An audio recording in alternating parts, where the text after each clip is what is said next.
इसके माने क्या है? ये कितना पावरफुल स्टैंड है, या ये कहिए कि मौसम विभाग की चेतावनी है पाकिस्तान को?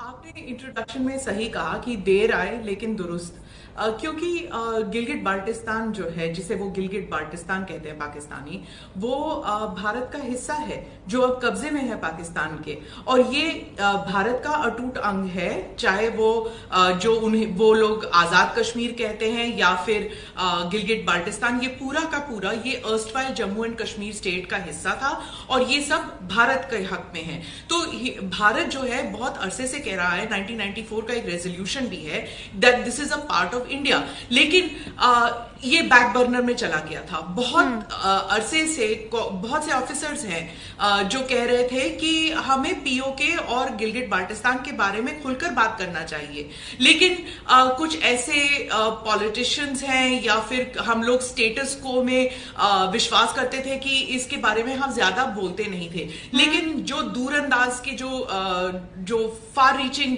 पॉलिटिशियंस हैं जिनका एक व्यू होता है, उन्होंने डिसाइड किया कि अब हमें इसके बारे में we should be on the back foot. और हालांकि सुप्रीम कोर्ट, पाकिस्तान के सुप्रीम कोर्ट ने अभी कहा कि वहां पर इलेक्शंस होंगे, तो इसको लेकर भी भारत ने कहा that you have no right to have elections out there, क्योंकि ये भारत का हिस्सा है।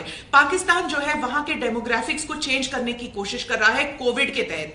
वो वहां से लोगों को मीरपुर ले जा रहा है। हाँ। इससे क्या है, वहां पर जो वहां का जो कल्चर है, वहां की जो भाषा है, इस सब में तब्दीली आने लग गई है। लोग जो है ऑलरेडी जो है वहां पर लोग उर्दू में बात करते हैं। वहां की जो लोकल कल्चर है, लोकल क्विजीन है, लोकल लैंग्वेज है, उस सब को बदलने की कोशिश कर रहा है पाकिस्तान। जिस तरह उसने आजाद कश्मीर, जिसे वो आजाद कश्मीर कहता है, वहां पर भी उन्होंने तब्दील कर दिया। वहां पर कोई कुछ नहीं बोलता। जो कश्मीरी, जो हमारी लैंग्वेज है, जो कश्मीर में कश्मीरी बोली जाती है, वो वहां पर कोई बोलता ही नहीं है, सिर्फ उर्दू बोलते हैं। वैसे ही कोविड के तहत पंजाब से लोगों को ट्रेनों में भर भर के, बसों में भर भर के मीरपुर के अस्पतालों में डाल दिया गया है। तो ये डेमोग्राफिक चेंजेस कर रहे हैं वहां पर। लेकिन अगर आप वहां मीडिया देखें, मीडिया में इसका कोई जिक्र नहीं है। वो सिर्फ भारत के जो हिस्से में जो जम्मू कश्मीर है उसके बारे में कहते रहते हैं, उसके बारे में बोलते रहते हैं। यहां पर जो 4G नहीं है भारत के जम्मू कश्मीर में, ये कहते हैं। लेकिन उनके जो स्वात इलाका है, जो उनका फ्रंटियर इलाका है, वहां पर तो 2G भी नहीं है। 3G की बात छोड़िए, बलोचिस्तान की बात कर लीजिए, वहां पर तो इंटरनेट कनेक्शन भी नहीं है। अपने बारे में कुछ नहीं कहेंगे, लेकिन भारत की तरफ उनका नजर हमेशा भारत की तरफ तैनात रहता है। मौसम विभाग, हमारी आबो हवा, हमारे लोग, हम नहीं बताएंगे तो कौन बताएगा? तो हमने तो कर दिया बिस्मिल्लाह।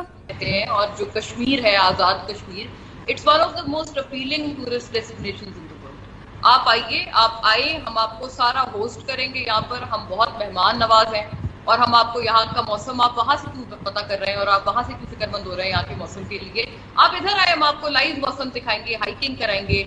यहाँ पर हम इतने सारे इंटरनेशनल स्पोर्ट्स टूर्नामेंट्स होस्ट करते हैं, तो आपके लिए भी it is as good as open. Okay Mona Alam, इतना कुछ होस्ट करते हैं, इतना बढ़िया मौसम है और उसको आज तक अपना हिस्सा नहीं बना पाए आप लोग। इतना बढ़िया मौसम है वहां पर और आज तक वहां चुनाव नहीं करवा पाए। इतने अच्छे लोग हैं, वो आपको इतना अपना मानते हैं। आइन के तहत उनका हिस्सा है ही नहीं। उन्हीं के आइन में ये बढ़िया मौसम है, मौसम है। अरे मौसम तो हमने बताया ना, उन्हीं के आइन में वो नहीं देते। मैं मौसम का कॉन्टेक्स्ट इसलिए दे रही थी क्योंकि आपने मौसम के बाद से स्टार्ट किया। अरे नहीं, मौसम के बाद से, अरे मौसम से ही शुरुआत हुई है मोना आलम, मौसम ही से शुरुआत हुई है। वहाँ के मौसम को हम बताएंगे और पाकिस्तान को कब कब लाएंगे। ये मैं थोड़ा पोर्टिक कह रही हूँ, थोड़ा पोर्टिक कह रही हूँ because you are a friend also, लेकिन असलियत यही है। आप समझ रही है मोना? वहां पर अब आपके सुप्रीम कोर्ट को कहना पड़ता है, यू नो, पीओके को लेकर 24 हमारी वो जो असेंबली की सीटें हैं हमने आज तक रखी हुई है। क्यों? क्योंकि ईमानदारी से हम मानते, जानते और इस बात का एहसास रखते हैं कि वो हमारी है।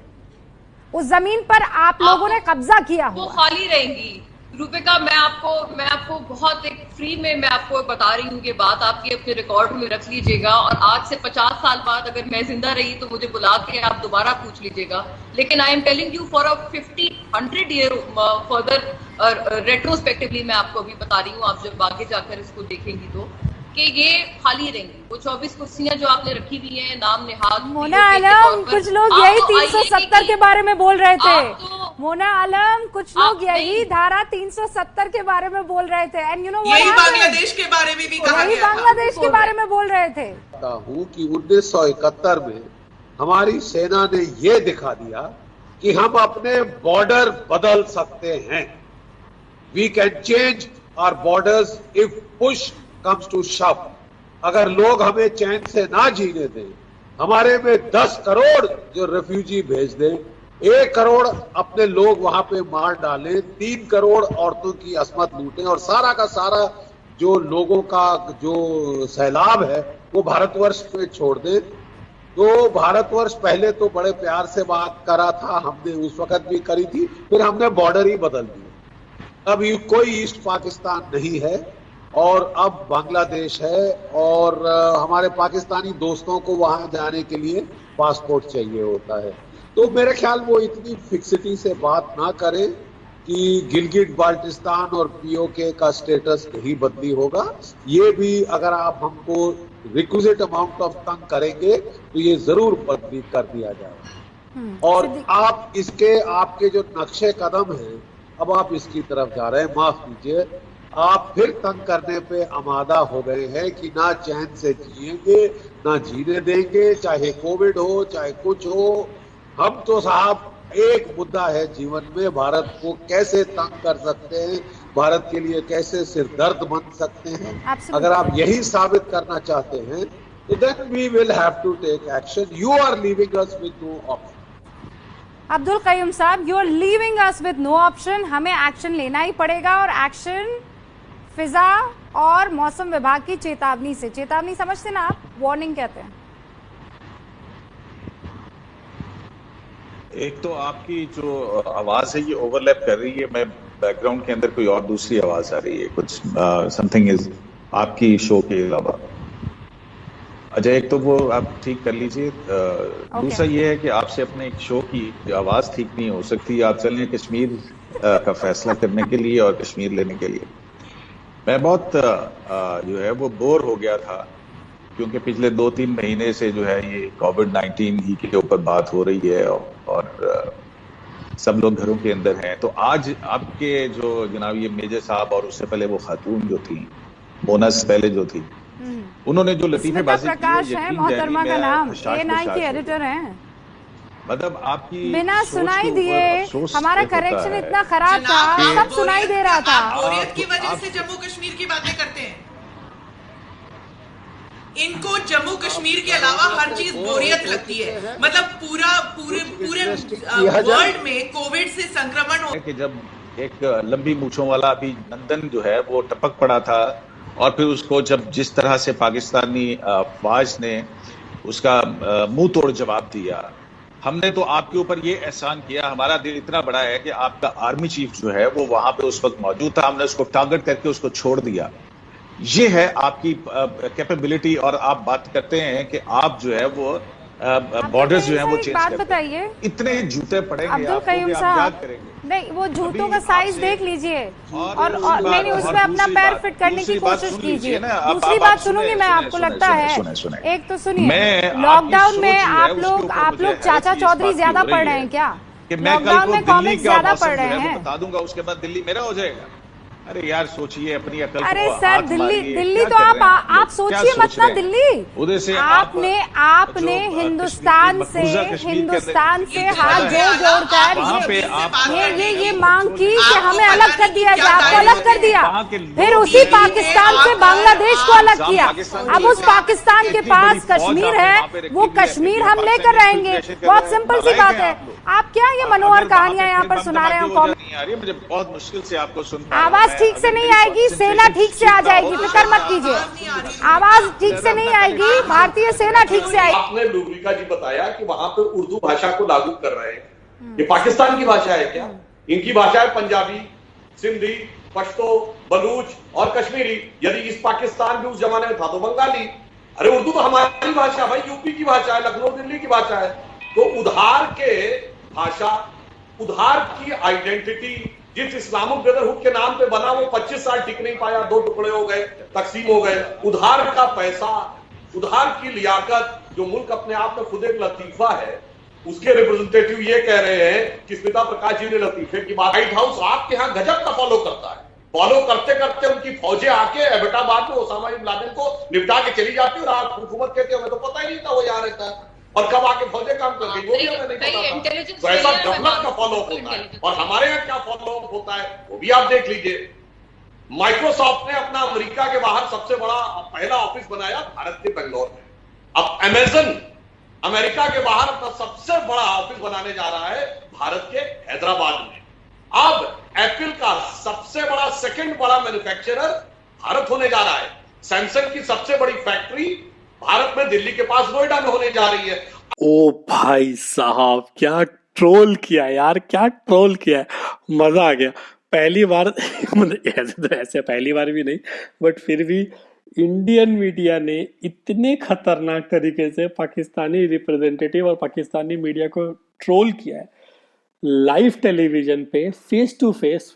मजा आ गया भाई। मतलब पाकिस्तानी मीडिया का तो नॉलेज है ही नहीं, सब्जेक्ट नॉलेज, कुछ भी बोलते हैं, कुछ भी अजीब सा एक अपना कॉन्सेप्ट लेके आ जाते हैं, कुछ भी अजीब सा बोलेंगे कि उसने फॉलो कर दिया, उसने अनफॉलो कर दिया, छोटी छोटी चीजें। बट जिस तरीके से इंडियन मीडिया ने जवाब दिया है ईच एंड एवरी चीज का, कि जैसे ही पाकिस्तानी मीडिया ने कहा, सीधा जवाब आ गया कि भाई आर्टिकल 370 याद है, बांग्लादेश याद है। फिर जैसे सुधांशु त्रिवेदी जी ने कहा बड़ा बढ़िया कि यार एप्पल का सबसे बड़ा ऑफिस इंडिया, सैमसंग का ऑफिस इंडिया, कौन कौन कौन इंडिया में आना चाहता है, सारी बड़ी बड़ी कंट्री, कौन पाकिस्तान जाना चाहता है, कोई नहीं। और इसमें एक ऐसा पॉइंट था जिसमें मतलब किसी ने ऐसा डिस्कशन नहीं किया, बट मेरे को मेंशन करने का बड़ा इच्छा है आप लोगों को। आपने सुना होगा बीच में एक बार पाकिस्तानी रिप्रेजेंटेटिव बोलती है कि यार हमारा बहुत ही अच्छा टूरिस्ट डेस्टिनेशन है बलूचिस्तान, और हमने वहाँ पर टूरिस्ट बहुत सारे बड़े बड़े इवेंट्स करवाए हुए हैं, इंटरनेशनल लेवल इवेंट्स हुए। मुझे सच में समझ में नहीं आता ये कौन से इंटरनेशनल लेवल स्पोर्ट्स खेले जा रहे हैं यार। पाकिस्तान मतलब पहले से मैंने सुना था कि पाकिस्तान क्रिकेट खेलता था, क्रिकेटर तो कोई पाकिस्तान जाता नहीं खेलने के लिए, और कौन से इंटरनेशनल ऐसे इवेंट है जिसके इंटरनेशनल स्पोर्ट्स वाले वहां जाके खेल रहे हैं। मतलब पाकिस्तान में अपनी जिंदगी का दाव लगा के वहां जाना ही अपने आप में एक स्पोर्ट्स है, उसके बाद भी बड़े बड़े स्पोर्ट्स पर्सन पाकिस्तान जा रहे हैं खेलने के लिए, ये मेरे लिए मानना बिल्कुल बिल्कुल पॉसिबल नहीं है। First, secondly I just want to know one more thing which is very important, कि मैं आप सबसे पूछूं कि आपने देखा है बलूचिस्तान में कभी कोई ऐसे इंटरनेशनल टूर्नामेंट हो रहा है? नहीं। अगर इंटरनेशनल टूर्नामेंट हो रहा है तो उसका टीवी कवरेज क्यों नहीं होता? दिखाओ। हमारे तो ये सब जगह टीवी है, हर जगह आता है। हमारे कश्मीर की अपनी फुटबॉल टीम है और वो खेलते हैं रियल कश्मीर FC, वो आई लीग खेलते हैं फुटबॉल में, हमने देखा है, मैंने खेलते हुए देखा है उनको। तो अगर ऐसे ही आपके वहाँ इंटरनेशनल टूर्नामेंट्स हो रहा है, आप भी टीवी में दिखाओ ना, पर आप दिखा नहीं सकते। क्यों? बिकॉज वहां पर बलूचिस्तान में या POK में मीडिया या प्रेस दिखाती ही नहीं है कुछ। उनको पता है कि अगर उन्होंने कुछ भी दिखाया, कुछ भी अगर उन्होंने दिखाया तो वो फंस जाएंगे। और मैं आपको बोल रहा हूँ, मेरे पास एक बहुत ही सीक्रेट और रॉ फुटेज वीडियो आया है बलूचिस्तान का, जो मैं अगला वीडियो पोस्ट करने वाला हूँ, जिसमें इनकी बलूचिस्तान में ये लोग क्या क्या कर रहे हैं, इनका सारा कारनामा, सारा कच्चा चिट्ठा मैं आपके सामने लेके आऊंगा। फिलहाल अगर ये वीडियो आपको अच्छा लगा तो प्लीज लाइक, शेयर और सब्सक्राइब कीजिए। And once again this video hats off to ABP news, आपने बहुत अच्छा वीडियो बनाया। Credit of this video goes to ABP news. हम तो सिर्फ रिव्यू कर रहे हैं, हम तो आपसे सिर्फ डिस्कस कर रहे हैं इस बारे में, बट ये video all credit goes to ABP news. अगर आपको पूरा वीडियो देखना है तो ABP न्यूज का ये पूरा जो आर्टिकल है उसका लिंक मैंने डिस्क्रिप्शन में दिया हुआ है, तो आप डिस्क्रिप्शन में जाके ये पूरा वीडियो देख सकते हैं। 40-45 मिनट का वीडियो है, वहां पर आपको पूरा वीडियो, पूरा ट्रोल दिखेगा। तो good job to Indian media, very well said. And हमारे तरफ से पाकिस्तानी मीडिया को एक बार फिर से आपको भरे सबके सामने, भरे बाजार चाटा पड़ा मुंह पे। मुझे बहुत बुरा लग रहा है, बट मेरे को ये बोलना इसीलिए पड़ेगा क्योंकि आपने हमें कहा कि हम जूते खाएंगे, तो भाई साहब हम जूते खाएंगे नहीं खाएंगे वो समय बताएगा। बट आज जिस तरीके से इंडियन मीडिया ने आपके मुंह पे चाटा मारा, बड़ा अच्छा लगा, दिल खुश हो गया। ऐसे ही आप चाटे खाते रहिए, जिससे कि आपका भी गाल अच्छा रहे और सेहत अच्छा रहे। फिलहाल all Indians stay home, stay safe. हम कोरोना वायरस के खिलाफ इस लड़ाई को जीत सकते हैं। जय हिंद, जय भारत।